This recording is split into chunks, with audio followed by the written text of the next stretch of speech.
औज़ुबिल्लाहि मिनश्शैतानिर्रजीम बिस्मिल्लाहिर्रहमानिर्रहीम।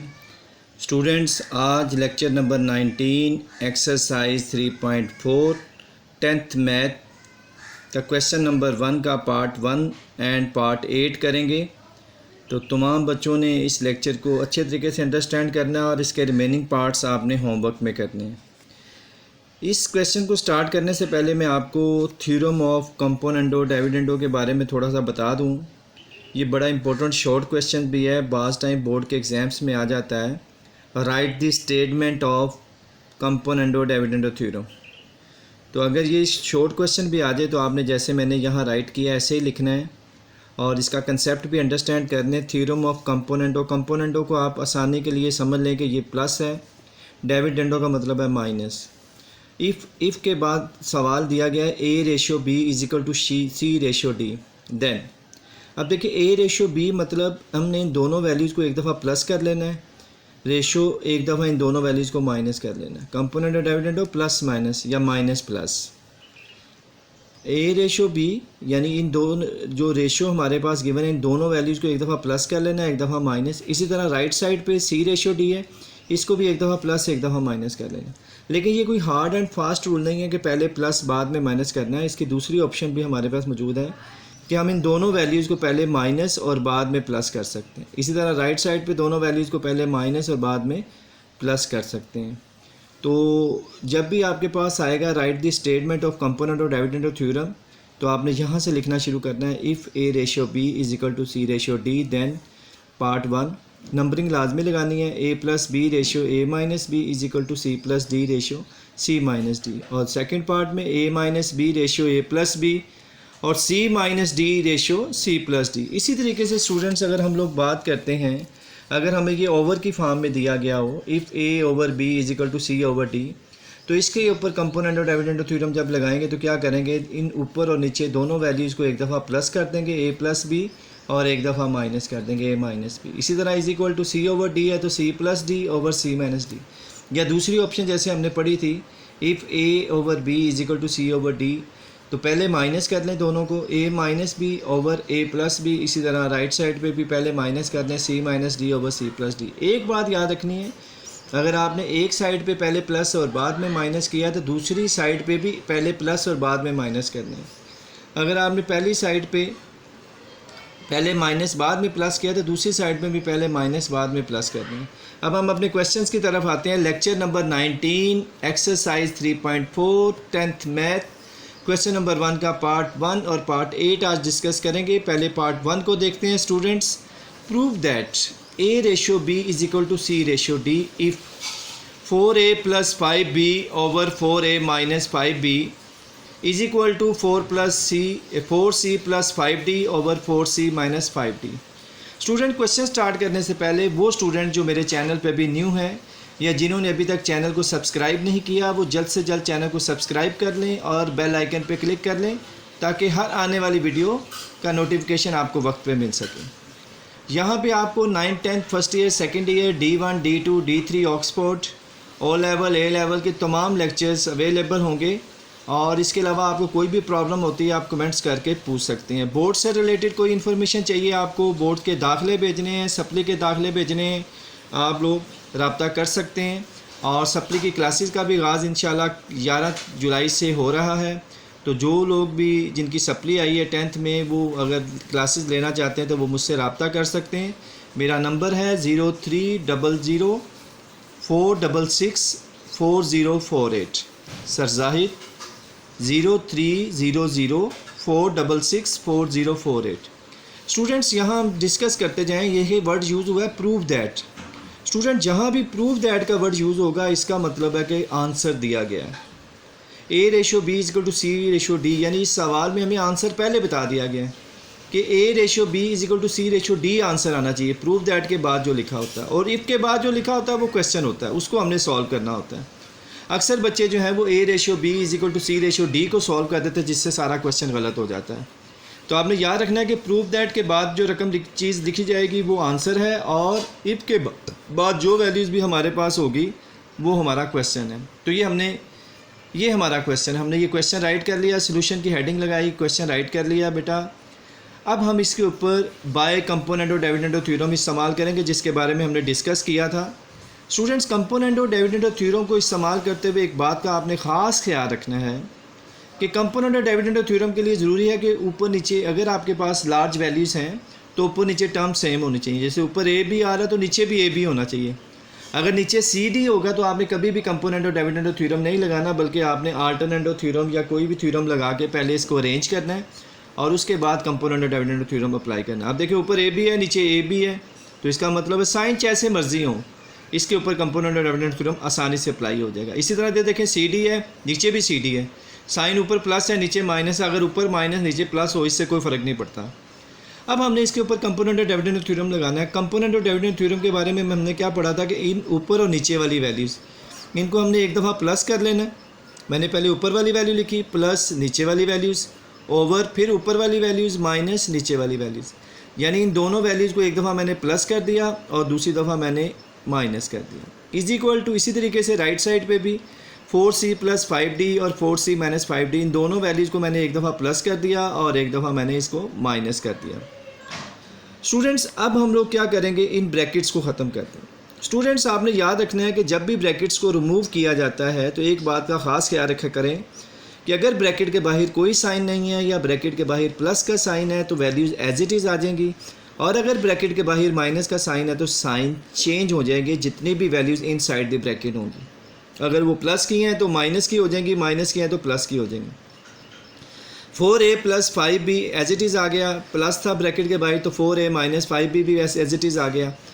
4a plus 5b, इस bracket के बाहर कोई साइन नहीं है तो जब किसी ब्रैकेट के बाहर कोई साइन नहीं होता तो प्लस का साइन होता है, तो इस ये भी एज इट इज़ ही आ गई 4a प्लस 5b।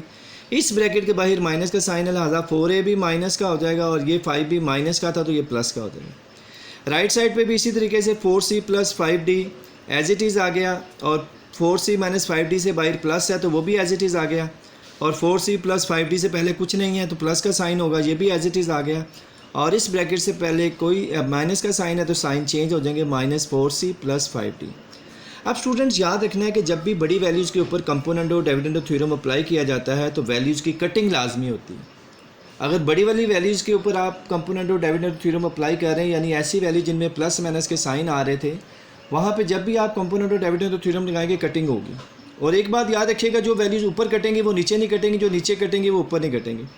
तो स्टूडेंट देखिएगा यहाँ पे 5b प्लस का है, ये 5b माइनस का है तो इनकी कैंसिलेशन हो गई। नीचे देखें 4a प्लस का है और 4a माइनस का कैंसिलेशन हो गया। अब देखिए ऊपर b कटा हुआ, नीचे a वाली टर्म कट हुई, तो हमारे पास 4a प्लस 4a बच गया और नीचे 5b प्लस 5b बच गया। इसी तरीके से राइट साइड पे देखते हैं 5d प्लस का 5d माइनस का कैंसिल हो गए और नीचे 4c प्लस का 4c माइनस का कैंसिल हो गया। यहाँ भी आपने देखा कि ऊपर d की वैल्यूज़ कटी हैं, नीचे c की वैल्यूज़ कटी। तो कंपोनेंट और डिविडेंड थ्योरम में कभी ऐसा नहीं होगा कि जो वैल्यूज़ ऊपर कटेंगी वही नीचे कटेंगी। तो अब हमारे पास 4a प्लस 4a 8a आ गया और 5b प्लस 5b 10b आ गया, और 4c प्लस 4c 8c आ गया और 5d 10d आ गया। क्योंकि ये लाइक टर्म है इसलिए इनके कोफिशिएंट को हमने ऐड कर दिया। अब देखें 8 की 8 से कटिंग हो गई और 10 की 10 से कटिंग हो गई, तो हमारे पास क्या बच गया, a over b is equal to c over d। तो ओवर का मतलब क्या होता है स्टूडेंट, रेशियो। तो a ओवर b को हम लिख लेंगे a ratio b is equal to c over d को हम लिख लेंगे c ratio d। Hence prove that, देखें यही स्टूडेंट्स हमने प्रूव करना था तो हमने प्रूव कर दिया। ये मैं आपके साथ पहले शेयर कर चुका हूँ, थ्योरम ऑफ कंपोनेंट और डिविडेंड थ्योरम। ये रिव्यू एक्सरसाइज 3 के शॉर्ट क्वेश्चन में भी ये सवाल मौजूद है, right the statement of component और डिविडेंड थ्योरम। तो आपने इसी तरीके से इसको राइट करना है। अब स्टूडेंट्स हम लोग क्वेश्चन नंबर 1 का पार्ट नंबर 8 करते हैं। तो क्वेश्चन नंबर 1 का पार्ट नंबर 8 क्या है, prove that a ratio b is equal to c ratio d if a square plus b square over a square minus b square is equal to ac plus bd और ac minus bd। Students, solution हमने कहा था कि prove that के बाद जो भी values होगी वो हमारा आंसर होगा, और इफ़ के बाद जो वैल्यूज़ होगी वो हमारा क्वेश्चन होगा। हम उसी को लेके सॉल्व करेंगे। तो हमने ये राइट कर दिया अपना क्वेश्चन। बाय कंपोनेंट और डिविडेंड थ्योरम मैंने एक्सप्लेन किया शुरू में कि कंपोनेंट और डिविडेंड थ्योरम क्या है कि एक दफ़ा दोनों वैल्यूज़ को प्लस कर दें और डिवाइडेड में इन दोनों को माइनस कर दें, और राइट साइड पे भी इसी तरह दोनों वैल्यूज़ को ऊपर प्लस कर दें और नीचे माइनस कर दें। लेकिन मैंने ये भी बताया था कि ये ज़रूरी नहीं है, लेकिन कॉमनली हम ऐसा ही करते हैं।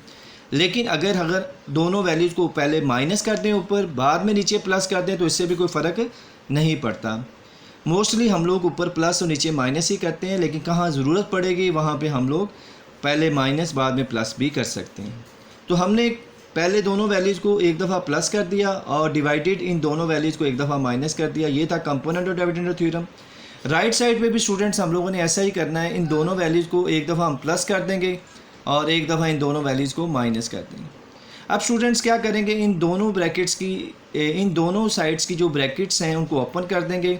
और मैंने बताया कि जिस ब्रैकेट के बाहर कोई साइन नहीं होता, प्लस का साइन होता है, और जिस ब्रैकेट के बाहर प्लस का साइन होता है उसकी वैल्यूज़ को हम एज इट इज़ लिख देते हैं, और जिस ब्रैकेट के बाहर माइनस का साइन होता है उसके साइन चेंज कर देते हैं।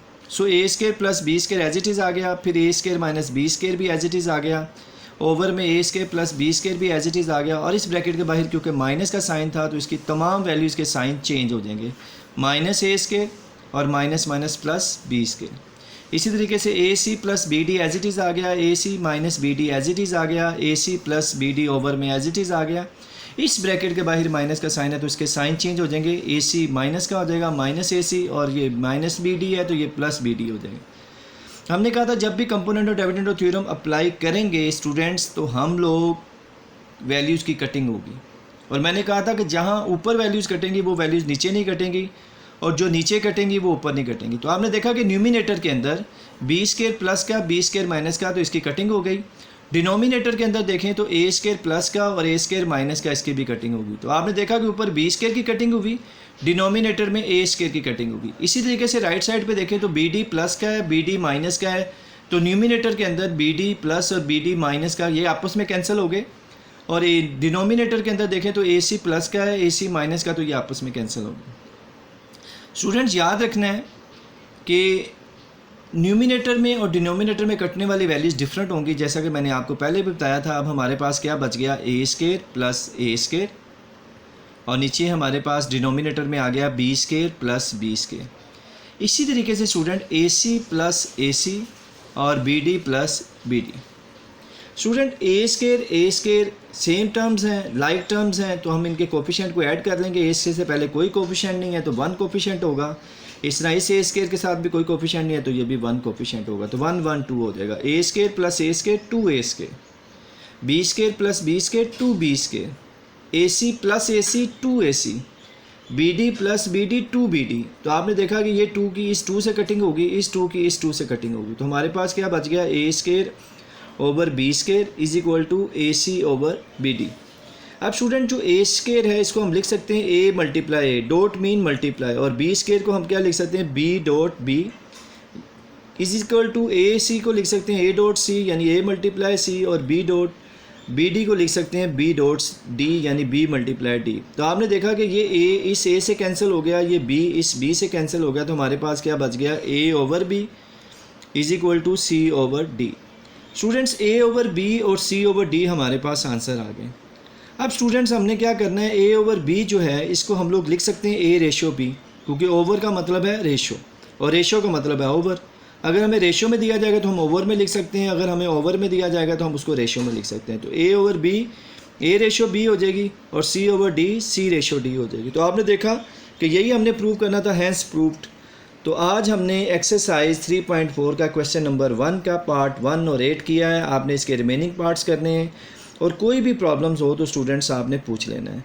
तमाम स्टूडेंट्स ने इन वीडियोस को अपने ग्रुप्स में शेयर करना है ताकि दूसरे लोगों को भी इसका फ़ायदा हो सके और दूसरे लोगों को भी इन चीज़ों की मालूमात मिल सके। तो मुझे उम्मीद है कि आप लोग अपने अपने ग्रुप्स में भी इन लेक्चर्स को शेयर करेंगे, बाकी बच्चों को भी फ़ायदा हो। और इंशाल्लाह नेक्स्ट वीडियो में हम लोग 3.2 के क्वेश्चन नंबर 2 के फर्स्ट पार्ट्स को देखेंगे और उसके बाद उसके सेकंड पार्ट को देखेंगे। तो आज का लेक्चर नंबर 19 ख़त्म करते हैं। इंशाल्लाह मुलाकात होगी नेक्स्ट वीडियो में। अल्लाह हाफिज़, अस्सलाम वालेकुम।